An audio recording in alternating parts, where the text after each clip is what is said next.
राठौर, सहायक प्राध्यापक हिंदी, शासकीय MMR स्नातकोत्तर महाविद्यालय चांपा। आज हम BA तृतीय वर्ष के द्वितीय प्रश्न पत्र, जिसमें शीर्षक है हमारा आदिकाल नामकरण की समस्या एवं परिस्थितियां के बारे में चर्चा करेंगे। सबसे पहले हम थोड़ा सा देखते हैं काल विभाजन के बारे में। आचार्य रामचंद्र शुक्ल जी के द्वारा काल विभाजन, पहला है वीरगाथा काल। इनका समय है संवत 1050 से 1375 वी। दूसरा है मध्यकाल। मध्यकाल को इन्होंने दो भागों में बांटा है। पहला पूर्व मध्यकाल, जिन्हें कि भक्ति काल कहा जाता है। इनका समय है संवत 1375 वी से 1700 वी तक।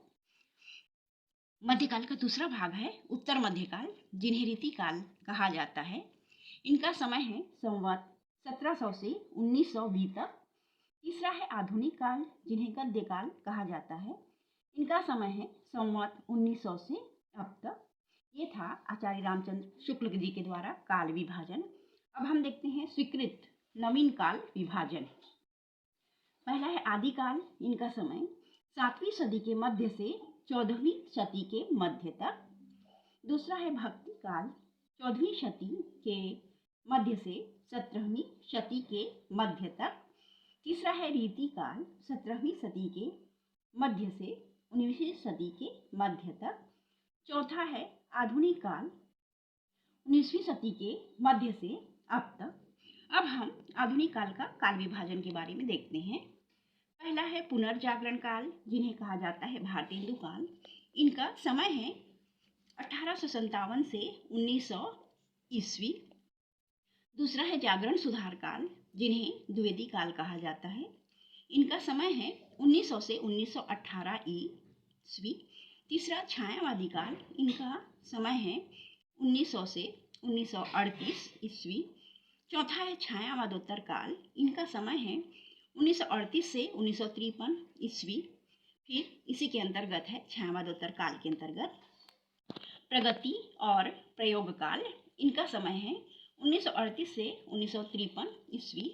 इसी के नीचे में है, इसके बाद जो काल आता है नवलेखन काल कहा जाता है।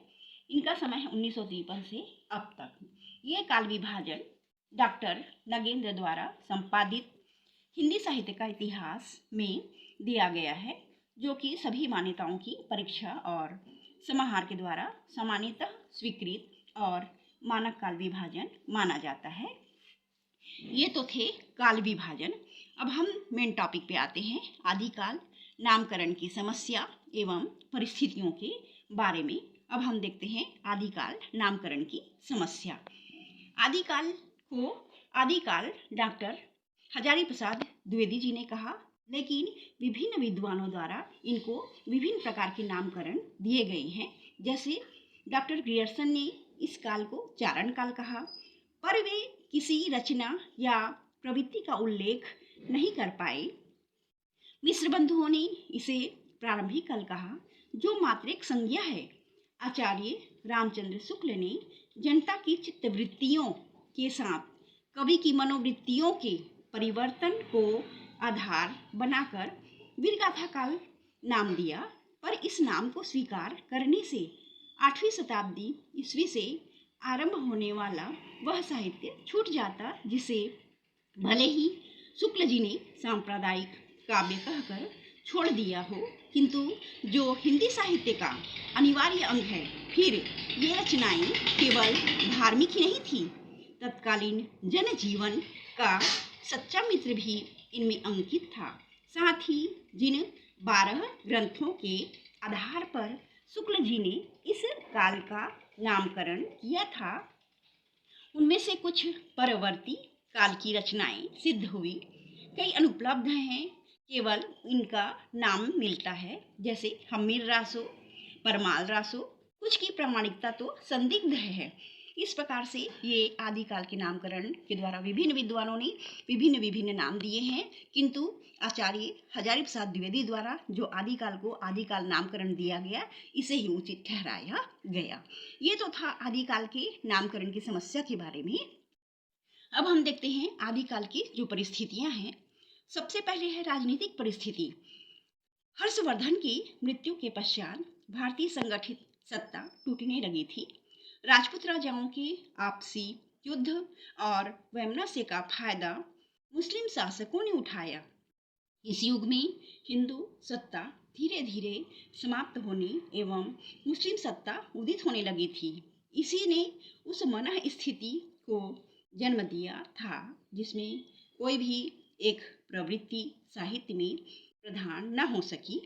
आदिकाल का जीवन युद्ध से प्रभावित था।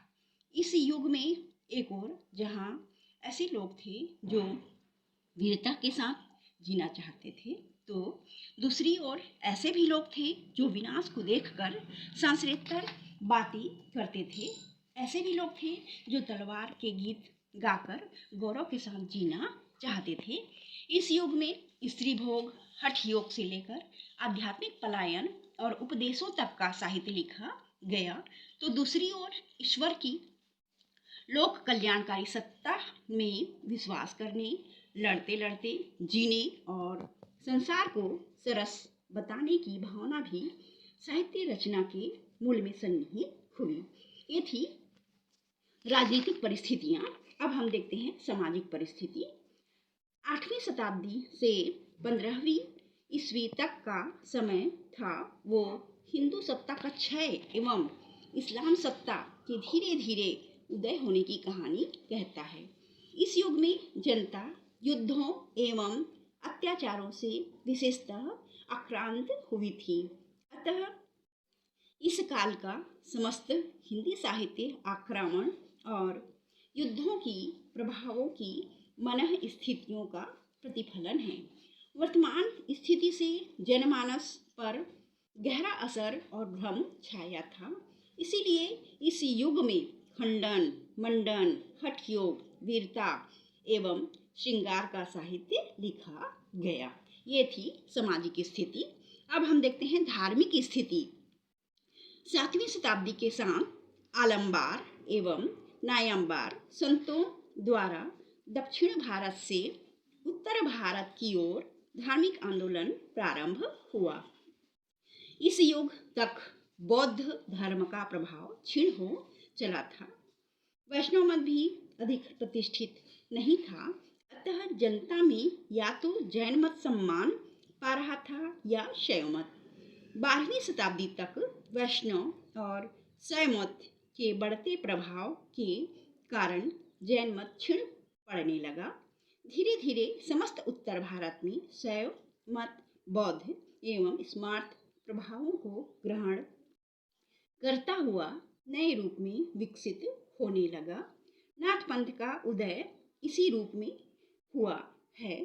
जनता के धार्मिक अंधविश्वास का फायदा मठाधीशों ने उठाना प्रारंभ किया। धार्मिक स्थान आडंबर, व्यभिचार, अर्थलोभ के प्रतिरूप हो चले थे। धर्म का सच्चा रूप समाप्त हो रहा था। विभिन्न धर्मों का जो रूप इस युग में निर्मित हुआ, उससे जनता दिग्भ्रमित ही अधिक थी। तात्पर्य यह है कि आदिकाल की धार्मिक परिस्थितियां अत्यंत विषम थीं। अब हम देखते हैं सांस्कृतिक स्थिति। आदिकाल हिंदू मुस्लिम संस्कृतियों के संक्रमण एवं हास विकास की गाथा है।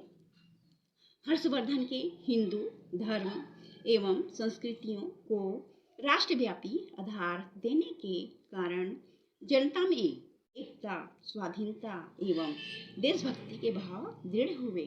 धर्म के प्रति हिंदू जनता का रुझान स्थापत्य कलाओं के माध्यम से ज्ञात हुआ, किंतु शताब्दियों से श्रेष्ठता की साधना में तल्लीन यह देश महमूद जैसे आक्रांताओं की विजयकांक्षा का कोपभाजन बन गया और शताब्दियों तक इससे मुक्त न हो पाया। यहाँ जो आक्रांता आए वे तवस्सुफ की उदार भावनाओं के समर्थक नहीं थे। इसलिए इस्लाम का वह तत्व जो संघर्षरत दो जातियों में उदारता पैदा करता, भारतीय संस्कृति का पोषक तत्व न बन सका। आदिकाल में भारतीय संस्कृति का जो रूप मिलता है वह परंपरागत गौरव से विच्छिन्न तथा मुस्लिम संस्कृति के गहरे प्रभाव से निर्मित है। उत्सव, परिधान, गायन, वादन, नृत्य आदि सब में मुस्लिम रंग मिल गए। ये थी सांस्कृतिक स्थिति। अब हम देखते हैं साहित्यिक पृष्ठभूमि कि साहित्य पर क्या क्या प्रभाव पड़ा। हिंदी के आदि साहित्य को संस्कृत अपभ्रंश आदि की विरासत मिली थी। इस युग में भी हिंदी के समानांतर संस्कृत एवं अपभ्रंश साहित्य की रचना हो रही थी, पर संस्कृत की अपेक्षा अपभ्रंश साहित्य हिंदी साहित्य की पृष्ठभूमि में महत्वपूर्ण भूमिका निभा रहा था। आदिकाल में अपभ्रंश के प्रमुख कवियों में स्वयंभू, कुसुमदंत, धनपाल, अब्दुल रहमान, जिंदतसूरी आदि प्रमुख हैं। अब हम ये जो प्रमुख कवि हैं और उनकी रचनाओं के बारे में थोड़ा देखते हैं इसी साहित्यिक पृष्ठभूमि में। जैसा कि स्वयंभू के कौमचरित, धनपाल की भविष्यत कहाँ आदि से हिंदी में चरित काव्यों की नींव पड़ी, जो आगे चलकर भक्ति काल में भी विकसित हुई। अब्दुल रहमान के संदेश राहक में व्यक्त वियोगिनी की मार्मिक विरह व्यथा का प्रभाव रीतिकाल तक दिखाई देता है। जिनदतसूरी के उपदेश रसायन रास को कृष्ण की रासलीला के भक्तिकालीन नृत्य गीतों से जोड़ा जा सकता है। दोहा काव्य की परंपरा भी अपभ्रंश से हिंदी में आई है, जो इंदु से आरंभ होने वाली दोहा परंपरा पाहुर दोहा राम सिंह में उत्कर्ष पर पहुंची, जो भविष्य में हिंदी में विकसित हुई। अपभ्रंश के दोहों में व्यक्त उपदेश, श्रृंगार, वीर रस की अभिव्यक्ति का विकास हिंदी दोहा काव्य में दिखाई देता है। तात्पर्य यह है कि अपभ्रंश की काव्य परंपरा ने हिंदी के आदिकालीन काव्य के अतिरिक्त आगे के कालों को भी प्रभावित किया है। तो इस प्रकार आज हम आदिकाल के नामकरण की समस्या एवं परिस्थितियों के बारे में जाना। धन्यवाद।